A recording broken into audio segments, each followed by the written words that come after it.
नालासोपाऱ्याच्या कळंब समुद्र किनाऱ्यावरती एक भलं मोठं कंटेनर किनाऱ्यावरती लागल्याची घटना घडलेली आहे। आपण जर बघितलं तर आपण आता त्या घटनास्थळावरती उभा आहोत। या ठिकाणी जर बघितलं तर हे कंटेनर जे आहे हे माल वाहतूक जहाजीतून पडलं असल्याचा प्राथमिक अंदाज आहे आणि भरतीच्या पाण्यामध्ये हे वाहून आज सकाळच्या सुमारामध्ये जे आहे कळंब समुद्र किनाऱ्यावरती लागलेला आहे।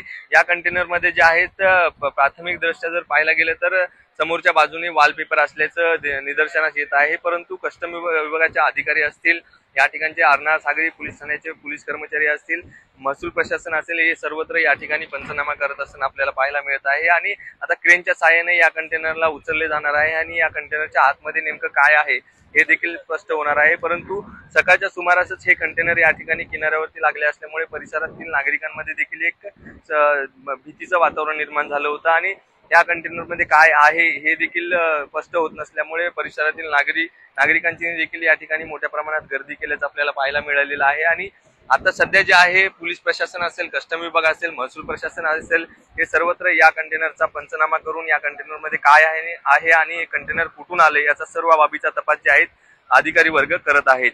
एपीएस मराठीसाठी संदीप गायकवाड, नालासोपारा।